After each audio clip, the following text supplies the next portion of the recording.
Chagai districts में Balochistan liberation front ने एक बड़ा हमला किया। फीमेल सुसाइड बॉम्बर का एक मरतबा फिर इस्तेमाल किया। उससे पहले जो है मजीद ब्रिगेड वही ज़्यादातर जो है ख़वातीन को खुदकुश हमलों में और दहशतगर्दी की वारदातों में इस्तेमाल करता रहा है और ये बड़ी सिग्निफिकेंट डेवलपमेंट है। और चागी इसलिए भी इम्पोर्टेंट है कि यही वो ख़िता है जहाँ से असलम मच्छू जो मजीद ब्रिगेड के उस वक्त के सरबराह थे, तो उस वक्त उन्होंने अपने साहबजादे को इस हमले के अंदर इस्तेमाल किया। अब BLF का इसमें एंटर होना वो एक निशानदेही करता है कि अब खतरा जो है वो बढ़ेगा। SOB नाम की जो बटालियन बनाई है, साधु ऑपरेशनल बटालियन, और इसका मतलब है मॉर्निंग। सिक्योरिटी फोर्सेस ने इस हमले के खिलाफ जो है उसको रिटेलिएट किया और ऑपरेशन क्लीन अप के बाद जितना भी बचे कुचे वहाँ पे दहशतगर्द थे उनका कला कमा कर दिया। ये जो बलोच मसल्ला तंजीमें हैं ये अपने आप को एक पूरा लिबरल सेकुलर डिस्कोर्स के साथ कनेक्ट करती हैं। जब ख़वातीन की इसमें भर्ती होती है तो वो एक नज़रियाती पहलू और शनाख्त बड़ा सिग्निफिकेंट होता है। ये 5वीं मरतबा हुआ खातून नौजवान उसने जो है वो ये हमला किया। 1 महीने से जो बलूचिस्तान के मुख्तलिफ अजला हैं मुकम्मल सिक्योरिटी हसार में था और हाई अलर्ट थी सिक्योरिटी, और इंटरनेट तक की जो है सहूलत जो है वो उसको मुअत्तल कर दिया गया था। और ख़तरा ये था कि नवंबर बड़ा सिग्निफिकेंट है, बहुत अहम वाक़यात इस महीने में हुए, तो उनको लगता था कि ये कैलेंडर फॉलो करती हैं ये तंजीमें और इस महीने में कुछ होगा। लेकिन बलोच तंजीमें जो है वो मसला तंजीमें वो एक सरप्राइज़ का जो एलिमेंट वो ज़रूर देते हैं। नवंबर में तो नहीं हुआ, फिर दिसंबर के अंदर जो है BLF ने ये हमला उसको कर दिया। इसके साथ साथ पूरे सूबे के अंदर सर्च ऑपरेशंस भी जारी है, इंटेलिजेंस बेस्ड ऑपरेशन भी जारी हैं, तो उसके नताइज कहीं ना कहीं पे तो निकल रहे हैं। लेकिन लगता ये है कि ये जो बलोच मसला तंजीमें हैं वो इस सूरत हाल को एक और लेवल के ऊपर ले गई हैं। कभी कुछ हमारे गवर्नमेंट के लोग, कभी बलूचिस्तान के वज़ीर आला, कभी हमारे आला जो फोर्सेस के ओहदेदार हैं वो यूनिवर्सिटीज़ में जाते हैं, कॉलेजेस में जाते हैं, बच्चों को लेक्चर देते हैं और समझते हैं कि इस तरीके से जो है वो चीज़ें ठीक हो जाएंगी, माइंड चेंज हो जाएगा। लेकिन उसके मुकाबले में अभी तक रियासत की जो हिकमत अमली है उसमें वो एवोल्यूशन नज़र नहीं आ रहा जिसकी तरफ हम इशारा कर रहे हैं कि ये जो शोरश पसंदों की तरफ से हमें नज़र आ रहा है।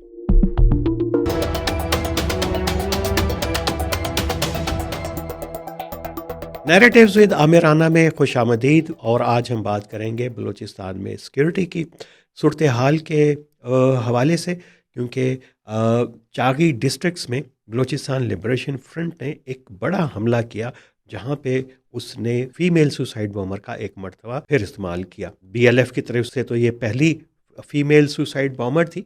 उससे पहले जो है मजीद ब्रिगेड जो बलूचिस्तान लिबरेशन BLA के आर्मी के का फैक्शन है वही ज़्यादातर जो है ख़वातीन को खुदकुश हमलों में और दहशतगर्दी की वारदातों में इस्तेमाल करता रहा है। तो अभी हमने ये देखा कि बलूचिस्तान लिबरेशन फ्रंट जो है जिसका असर और रसूख मकरान रीजन के अंदर है, उसने अभी जो है वो सुसाइड बॉम्बिंग और ख़वातीन का उसमें इस्तेमाल उसको शुरू किया, और ये बड़ी सिग्निफिकेंट डेवलपमेंट है। और चागी इसलिए भी इम्पोर्टेंट है कि यही वो ख़िता है जहाँ से बलूचिस्तान लिबरेशन आर्मी के मजीद ब्रिगेड ने खुदकुश हमलों का आगाज़ किया था, और उसमें असलम मच्छू जो मजीद ब्रिगेड के उस वक्त के सरबराह थे, तो उस वक्त उन्होंने अपने साहबजादे को इस हमले के अंदर इस्तेमाल किया था। और अब BLF का इसमें एंटर होना वो एक निशानदेही करता है कि अब ख़तरा जो है वो बढ़ेगा, और उन्होंने बिल्कुल BLA के मजीद ब्रिगेड की तर्ज के ऊपर जो है एक SOB नाम की जो बटालियन बनाई है, साधु ऑपरेशनल बटालियन, और इसका मतलब है मॉर्निंग। तो ये एक जो है बड़ा अहम पेशरफ्त हुई है चागी डिस्ट्रिक्ट के अंदर। और ये जो हमला था ये बड़ा कोऑर्डिनेटेड हमला था जिसमें 7 जो है वो हमला आवर दहशतगर्द इसमें शामिल थे, और जाहिर है कि एक फीमेल बॉमर इसके अंदर शामिल थी। सिक्योरिटी फोर्सेस ने इस हमले के ख़िलाफ़ जो है उसको रिटेलिएट किया और ऑपरेशन क्लीन अप के बाद जितना भी बचे कुचे वहाँ पे दहशतगर्द थे उनका कलाकमा कर दिया। चागी जो है बुनियादी तौर के ऊपर बलूचिस्तान का अहम डिस्ट्रिक्ट है और हम पिछले एक हफ्ते से माइंस एंड मिनरल्स के हवाले से रिसोर्सेज के हवाले से बात कर रहे हैं। तो चागी जो है वो उसी खित्ते के अंदर जो है वाक़या है जो मिनरली रिच और बहुत इम्पॉर्टेंट जो इंस्टॉलेशंस जो हैं वो चागी के अंदर ही जिसमें वाक़या या इसके गिरदो नवाह के अंदर वाक़या जहाँ पे बैरूनी जो सरमायाकार हैं माइंस के अंदर उनका इंटरेस्ट है और पाकिस्तानी माइंस ओनर्स का भी इंटरेस्ट है। वो तो एक अपनी जगह के ऊपर है, उसको तो हम बिल्कुल एक अलग कॉन्टेक्स्ट के अंदर हम उसको बाद में उसको देखेंगे। लेकिन ये बड़ा हैरानकुन है कि ये 2025 के अंदर ये जो बलोच इंसर्जेंट्स हैं उन्होंने दूसरी मर्तबा जो है सुसाइड बॉम्बिंग की ख़वातीन के ज़रिए, और ये एक बड़े टैक्टिक का इशारा करती है। पहली तो बात ये कि ये जो बलोच मसल्ह तंजीमें हैं ये अपने आप को एक पूरा लिबरल सेकुलर डिस्कोर्स के साथ कनेक्ट करती हैं। तो उसमें जब ख़वातीन की इसमें भर्ती होती है और वो इन हमलों के अंदर इस्तेमाल होती हैं, तो एक तो वो एक नज़रियाती पहलू और शनाख्त जो है वो उसके हवाले से भी जो है वो बड़ा सिग्निफिकेंट होता है।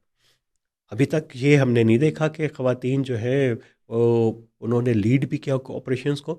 अभी उनको सिर्फ चारे के तौर पे बलोच तंजीमें इस्तेमाल कर रही हैं और उनको सुसाइड बॉम्बर के तौर पे यूज़ करती हैं और उनको इंडोक्ट्रेन करती हैं। और ये पांचवीं मर्तबा हुआ कि एक ख़ातून बलोच ख़ातून नौजवान उसने जो है वो ये हमला किया। और ये जिनके बारे में उनकी तस्वीर भी सोशल मीडिया पे जारी की गई, ज़रीना रफ़ीक, उनको बताया जा रहा है कि वो तुर्बत केच डिस्ट्रिक्ट्स की जो हैं वो रिहायशी थी, बलूचिस्तान यूनिवर्सिटी की तालबा थी। और फिर ये कि वो उनके वालिद के बारे में भी कहा जा रहा है, अभी ये सारी स्पेकुलेशंस हैं कि वो भी एक उस्ताद टीचर थे। वो शारी बलोच का आपको याद होगा जिसने कराची में चाइनीज़ कन्फ्यूशियस सेंटर के जो प्रोफेसर थे उनके ऊपर जो हमला किया था, तो उनका ताल्लुक भी एक इसी तरह के पढ़े लिखे इल्मी घराने से था। तो ये उस और उनका ताल्लुक भी ज़ाहिर है कि केच डिस्ट्रिक्ट से था। तो ये सिमिलैरिटी है और इससे ये ज़ाहिर होता है कि ये जब एक जगह के ऊपर एक इलाके में एक ट्रेंड शुरू होता है तो उसको बाकी लोग भी फॉलो करते हैं। तो वहाँ से जब शारी बलोच का हुआ वाक़या तो वो उसके बाद से इतलात इस तरह की थी कि और ख़वातीन भी जो हैं वो बीएलए और बीएलएफ को ज्वाइन कर रही हैं। और ज़ाहिर है कि इनके जो प्रोपेगेंडा ऑर्गन्स हैं वो तो बड़े बड़े दावे करते हैं जिनका हम जिक्र भी नहीं करते, मेन स्ट्रीम मीडिया के ऊपर भी नहीं आता क्योंकि उनकी तस्दीक करना मुश्किल होता है। और वो बताते रहे हैं हमें कि ख़वातीन की तादाद जो है वो किस तरीके से बढ़ रही है उनके फोल्ड्स के अंदर। जिस किस्म का ये वाक़या हुआ जो ज़रीना बलोच ने किया डिस्ट्रिक्ट चाकी के अंदर, और इसी तरह का वाक़या बेला के अंदर हुआ था गुज़श्ता साल। ये ख़वातीन की जो सुसाइड बॉम्बिंग उसके महर्रिकात के ऊपर बात होती रही है। मज़ीद भी हम इस पे बात करेंगे, लेकिन अहम बात ये है कि पिछले 1 महीने से जो बलूचिस्तान के मुख्तलिफ़ अज़ला हैं और जिसमें कोयटा भी शामिल है, वो मुकम्मल सिक्योरिटी की हसार में था और हाई अलर्ट थी सिक्योरिटी। और इंटरनेट तक की जो है सहूलत जो है वो उसको मुअत्तल कर दिया गया था।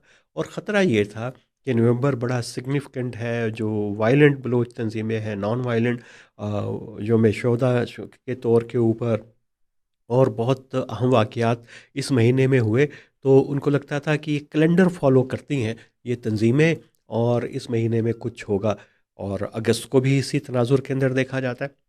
लेकिन बलोच तंजीमें जो हैं वो मसल्ह तंजीमें, उन्होंने हमेशा से वो हम देखते आए हैं कि वो एक सरप्राइज़ का जो एलिमेंट वो ज़रूर देते हैं। तो नवंबर में तो नहीं हुआ, फिर दिसंबर के अंदर जो है बीएलएफ ने ये हमला उसको कर दिया। और अगरचे नवंबर के अंदर जो है सबसे कम हमले रिकॉर्ड किए गए बलूचिस्तान में जो बलोच इंसर्जेंट्स की तरफ से वो लोएस्ट हैं नवंबर में इस साल के अंदर। लेकिन दिसंबर जो है उसका आगाज़ जो है उन्होंने फिर एक खून रेज तरीके से उसको किया। फिर नए नए ग्रुप भी जो है मर्ज हो रहे हैं, उनकी आउटरीच भी बढ़ रही है। नसीराबाद डिस्ट्रिक्ट से आगे जो है सिंध के अंदर भी जो है वो दाखिल अ, होना शुरू हुए हैं। फिर यूनाइटेड बलोच आर्मी वो फिर एक ख्वाब से जागी है और दोबारा से वो फैक्शन था बीएलए का, वो भी दोबारा सरफेस पे आया और उसने भी कार्रवाइयाँ शुरू की हैं। ब्रास में भी उसको शामिल कर लिया गया है। फिर एक बीआरजी बलोच राजी ग्रुप है, वो भी उसने भी जो है अपनी कार्रवाइयाँ तेज़ कर दी हैं। तो ये चीज़ें जो हैं वो बदलते हुए सिक्योरिटी के जो हालात हैं बलूचिस्तान में, उसकी तरफ इशारा करती हैं। उसके साथ साथ पूरे सूबे के अंदर सर्च ऑपरेशंस भी जारी हैं, इंटेलिजेंस बेस्ड ऑपरेशन भी जारी हैं और उसके नताइज कहीं ना कहीं पे तो निकल रहे हैं। लेकिन लगता ये है कि ये जो बलोच मसला तंजीमें हैं वो इस सूरत हाल को एक और लेवल के ऊपर ले गई हैं। और जहाँ पे अब लगता है कि जो इंटेंसिटी है, नंबर जो दहशतगर्द हमलों की कम होने के बावजूद, वो जो जहरी डिस्ट्रिक्ट्स के अंदर हुआ, फिर वहाँ पे ऑपरेशन क्लीन अप हुआ, इस किस्म के वहाँ के स्प्रेड जो है उनका बड़ा है। और दो बदू जो है वो इस वक्त जो है वो लगता है कि इस वक्त मुकाबला है। और ये बार बार हम कहते रहे हैं कि जो बलूचिस्तान की सूरत हाल है उसमें जो दरमियान वाली क़ुव्वतें हैं, जो कि अस्करियत पसंदों से बात के साथ उनको इंसलाक किया जाता है, उनको अगर दीवार से लगाया जाएगा तो ये फिर रियासत के लिए चैलेंज जो मिलिटेंसी का है बलूचिस्तान में, ये वो उसका कई गुना जो है वो बढ़ जाएगा। और यही हो रहा है। और जो सियासी स्पेस ख़त्म हो रही है, उससे एक रिजेंटमेंट जो है वो बढ़ती है। हार्ड अप्रोच के ऊपर, किनेटिक मेजर्स के ऊपर तो हम बात कर रहे हैं, तो वो तो चल रही है बलूचिस्तान में के मुख्तलिफ अजला के अंदर। लेकिन नॉन किनेटिक अप्रोच जो है वो वही हमें नज़र आती है कि कभी कुछ हमारे गवर्नमेंट के लोग, कभी बलूचिस्तान के वज़ीर आला, कभी हमारे आला जो फोर्सेस के अहदेदार हैं, वो यूनिवर्सिटीज़ में जाते हैं, कॉलेजेस में जाते हैं, बच्चों को लेक्चर देते हैं और समझते हैं कि इस तरीके से जो हैं वो चीज़ें ठीक हो जाएंगी, माइंड चेंज हो जाएगा। उसके लिए आपको जो इनिशिएटिव चाहिए डायलॉग के लिए, वो नॉन किनेटिक अप्रोच जो है वो कहीं पे सिवाय इस तरह के जेस्चर से कहीं पे नज़र नहीं आ रही। और फिर ये भी हो रहा है कि हमारा जो मसला जो है शोरश का बलूचिस्तान में, वो अ, तब्दील हो रहा है, कॉम्प्लेक्स होता जा रहा है। लेकिन उसके मुकाबले में अभी तक रियासत की जो हिकमत अमली है उसमें वो एवोल्यूशन नज़र नहीं आ रहा है जिसकी तरफ हम इशारा कर रहे हैं कि ये जो शोरश पसंदों की तरफ से हमें नज़र आ रहा है। होना तो ये चाहिए कि रियासत इंसर्जेंसी उसी वक्त जो है वो रियासत काउंटर कर सकती है जब वो इंसर्जेंस से एक कदम आगे जो है वो हो, उनकी सोच को समझती हो, उनके अगले आने वाले इक़दाम का जायज़ा अंदाज़ा लगा सकती हो, उसके मुताबिक जो है वो स्ट्रेटजी बना सकती हो।